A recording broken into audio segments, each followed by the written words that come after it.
मित्रों, जो लोग प्राचीन इतिहास के बारे में मेरे दावे सुनते हैं, वे मुझसे पूछते हैं कि इसके बारे में अधिक जानकारी के लिए उन्हें कौन सी किताब पढ़नी चाहिए।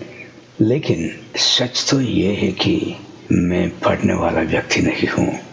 अगर मेरे मन में कोई सवाल हो तो मैं हम सभी की तरह गूगल पर सर्च करता हूँ, लेकिन अक्सर मुझे वे उत्तर नहीं मिलेंगे जो मैं चाहता हूँ। कभी कभी मैं अपने एक नास्तिक मित्र को सुनता हूँ जो परमेश्वर को गलत साबित करने के लिए बहुत सारी किताबें पढ़ता है और उन्हें अपने वीडियो में उद्धृत करता है। उनके सभी दावे परमेश्वर में मेरी आस्था को प्रभावित नहीं करते, क्योंकि मैं जानता हूँ कि बड़ी तस्वीर ना जाने के कारण उनके पास संदर्भ का अभाव है। हालांकि मैं उनसे बहुत सारा इतिहास सीखता हूँ, भले ही ये किसी ऐसे व्यक्ति के लिए अपनाने का सबसे अच्छा रास्ता ना हो जिसका विश्वास परमेश्वर में मजबूत नहीं है।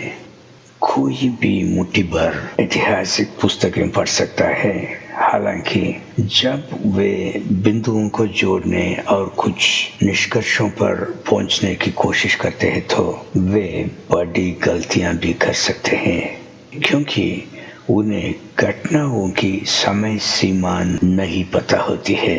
क्या आप जानते हैं कि लोगों को बड़ी मात्रा में सामग्री पढ़ाना भी शैतान द्वारा उनके जीवन को बर्बाद करने के लिए इस्तेमाल की जाने वाली एक चाल है? महाकाव्य महाभारत इसका एक अच्छा उदाहरण है। वास्तव में ये पूरी दुनिया का सबसे बड़ा महाकाव्य है जिसे कोई भी व्यक्ति जीवन भर में नहीं सीख सकता। आप जानते हैं क्यों? इसे जानबूझकर इतना लंबा बनाया गया है। इसके मूल रूप में 1,00,000 श्लोक और उनके लंबे अंश हैं, जो कुल मिलाकर लगभग 18 लाख शब्द हैं। वैसे तो महाभारत की रचना किसी मनुष्य ने नहीं की थी। यही कारण है कि वेद व्यास जो उपदेश दे रहे हैं, उनके सर के चारों ओर एक प्रभा मंडल है और उन्होंने घुटने पर पट्टी बांध रखी है, जैसे पता चलता है कि वह रसातल के उन मुनियों में से एक है जिन्हें लूसीफर ने मानव मन को बदलने और समाज को अपनी इच्छा अनुसार आकार देने के लिए भेजा था। लोग इन चीजों को नहीं समझते क्योंकि वे बड़ी तस्वीर नहीं जानते। इनमें वे कलाकार भी शामिल है जो ये पेंटिंग बनाता है। वे एक मॉडल के रूप में कुछ प्राचीन मूर्तियों को देखते हैं और उनकी विशेषताओं को अपने चित्रों में स्थानांतरित करते हैं और इस प्रकार परंपरा कायम रहती है। इस सभी की विडंबना यह है कि भले ही किसी को महाकाव्य महाभारत पर महारत हासिल हो, फिर भी वे आपको ये नहीं बता सकते कि महाभारत युद्ध कब हुआ था, सिवाय इसके कि वे आपके सामने एक बड़ी संख्या फेंक देंगे जिसे कोई भी सत्यापित नहीं कर सकता है। दोस्तों, लोगों पर बड़े बड़े अंक फेंकना शैतान की एक और चाल है।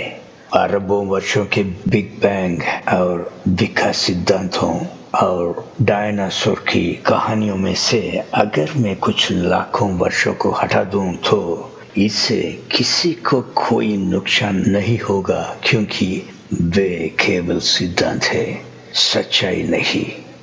हॉलीवुड भी इसी इरादा से फिल्में बनाता है। इन दिनों हमारे विचारों को परमेश्वर जैसा बनाना चाहते हैं, उसे दूर रखने के लिए कई उपन्यास लिखे गए हैं। बेहद दिलचस्प और मनमोहक होने के बावजूद इनमें से कई के पीछे एक शैतानी मंशा है। अब हिंदू वेदों का अध्ययन करना तो और भी बुरा है। वेदों की घटनाओं को पढ़ने और उसके चरित्रों का अध्ययन करने में दशकों बिताने के बाद मैंने ऐसे लोगों को देखा है जो ये शिकायत करते हैं कि वे इन घटनाओं को मानव इतिहास में नहीं रख सकते क्योंकि वे नहीं जानते कि उन घटनाओं से पहले क्या हुआ था। जीवन की कितनी बर्बादी है। खैर, अब तक मैंने अपने आसपास की हर चीज के बारे में शिकायत की है। आप जानना चाहेंगे कि मैं जिस बड़ी तस्वीर के बारे में बात कर रहा हूँ वह आपको कहाँ से मिल सकती है। दुर्भाग्य से इस बड़ी तस्वीर का स्रोत अब लोकप्रिय नहीं है। अगर मैंने इस वीडियो की शुरुआत में इसका उल्लेख किया होता तो शायद आप इसे अब तक नहीं देख पाते। मित्रों, परमेश्वर के वचन में ही बड़ी तस्वीर पाई जाती है। His story is history। और वह चाहते हैं कि आप इसे जानें।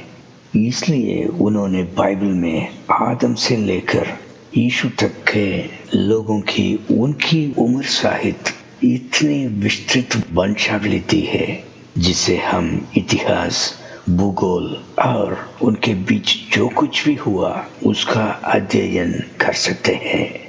पुरातत्व, प्राचीन पांडुलिपियां और कई सभ्यताओं की लोक कथाएं बाइबल के दावों को साबित कर सकते हैं। अब यदि आप इतिहास नहीं जानते तो क्या हो सकता है। खैर, तभी कोई भी कल के बारे में शैतान का झूठ अपने कानों में फैला सकता है। कृपया पढ़ने के लिए कोई अन्य पुस्तक चुनने से पहले बड़ी तस्वीर का अध्ययन करने पर विचार करें। फिर आपके पास एक अच्छा संदर्भ होगा जिसके साथ आप जो कुछ भी पढ़ते हैं उसकी तुलना कर सकते हैं। मेरा ये वीडियो देखने के लिए बहुत बहुत धन्यवाद दोस्तों। परमेश्वर आपका भला करे।